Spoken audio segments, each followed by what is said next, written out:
तो चलिए दोस्तों प्रश्नावली 4.2 के क्वेश्चन नंबर चौथे को सॉल्व कर लेते हैं। दोस्तों क्वेश्चन नंबर 4 आप लोगों को स्क्रीन पर दिखाई दे रहा होगा, ठीक है। करा कि दो क्रमागत धनात्मक पूर्णांक ज्ञात कीजिए जिनके वर्गों का योग 365 हो, ठीक है ना। चलिए हम इसको फटाफट सॉल्व कर लेते हैं। कौन सा क्वेश्चन है? क्वेश्चन नंबर 4 है, ठीक है ना। करा कि दो क्रमागत धनात्मक पूर्णांक ज्ञात करना है, यानी क्रमागत मतलब जो क्रम से आते हैं, एक के बाद एक, एक के बाद एक, इसको क्या बोलते हैं हम लोग? क्रमागत, ठीक है ना। मान लेंगे माना, ठीक है ना, माना पहला धनात्मक पूर्णांक के नाम मान लेते हैं, पहला वो भी धनात्मक पूर्णांक लेना है, पहला धनात्मक पूर्णांक, माना पहला धनात्मक पूर्णांक बराबर कितना मान लेते हैं हम लोग? पहला धनात्मक पूर्णांक बराबर x, तो दूसरा कितना हो जाएगा?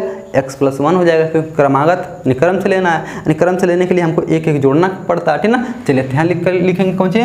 दूसरा धनात्मक पूर्णांक, दूसरा धनात्मक पूर्णांक, दूसरा धनात्मक पूर्णांक कितना हो जाएगा?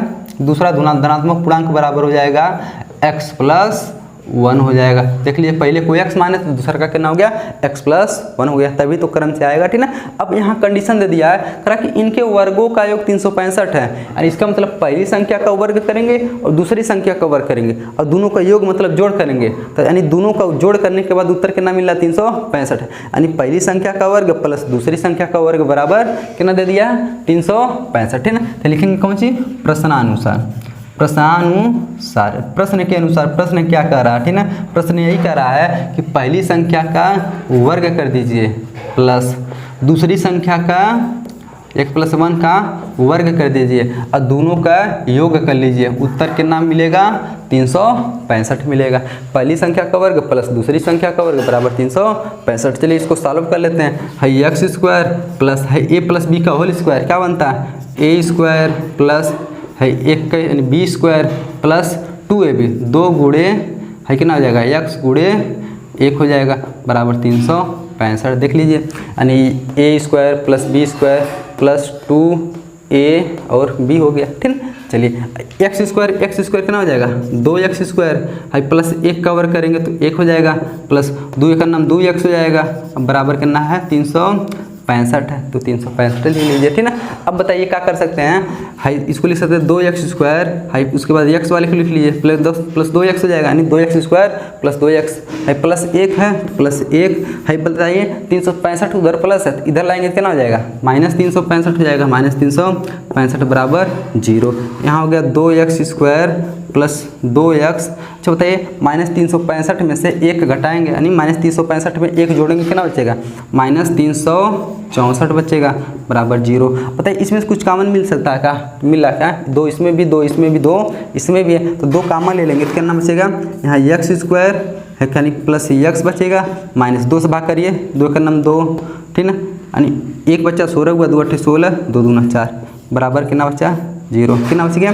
-182 बच गया। अच्छा 2 को उधर भेजेंगे तो 2 गायब हो जाएगा, 2 का गुणा उधर भेजेंगे भाग होगा, तो 0 में 2 से भाग करेंगे उत्तर 0 हो जाएगा, यानी क्या बच जाएगा यहाँ?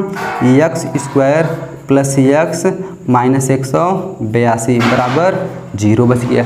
अब चलिए इसका गुणनखंड कर लेते हैं हम लोग। x का जो मान आएगा वही मान यहाँ पर रख देंगे, हमारा क्या निकल जाएगा?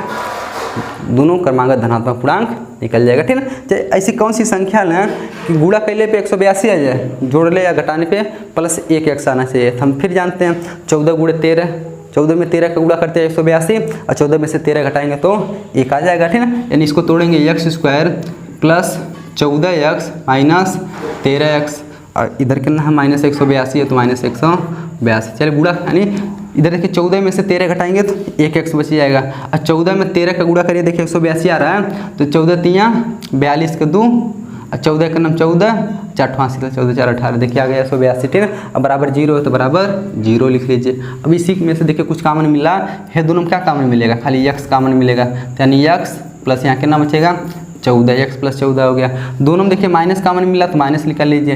देखिए 182 को लिख सकते हैं हम 13 गुणे 14, यानी 13 इसमें भी मिल जाएगा, 13 इसमें भी है, तो हम 13 कॉमन ले लिए तो कितना बचेगा? यहाँ x बचेगा, माइनस कॉमन लिए तो यहाँ क्या हो जाएगा? प्लस हो जाएगा, यहाँ 13 गुणे 14 लिखेंगे, यानी 14 बच जाएगा, ठीक है ना। इससे मतलब 13 से इसमें भाग किया, क्या बार में? 14 बार में, क्या बचेगा इधर? बराबर 0। देखिए x+14 इसको एक बार लिख लीजिए, x+14 हो गया, यहाँ क्या बचा? x और -13, तो x -13 बराबर 0, ठीक है ना। चलिए अब इसको भी 0 बराबर करेंगे, इसको भी 0 बराबर करेंगे, लिखेंगे x+14 बराबर जीरो, तो x बराबर कितना हो जाएगा -14 हो जाएगा। अच्छा बताइए, ये जो -14 आया है हमको क्रमांक यानी धनात्मक पूर्णांक चाहिए ना, ये तो ऋणात्मक पूर्णांक आ गया, तो इसलिए ये क्या हो जाएगा, इसलिए ये अमान्य होगा, ठीक ना।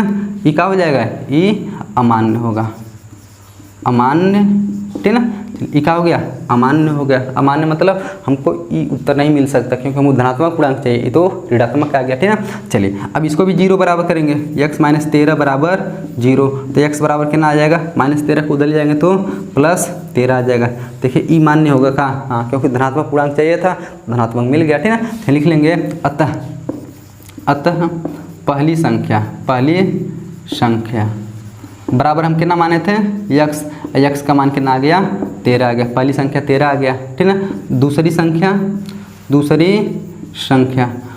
संख्या बराबर हम कितना माने थे, x + 1 माने थे, x का मान कितना मिला है 13 + 1, 13 कितना हो जाएगा 14 हो जाएगा।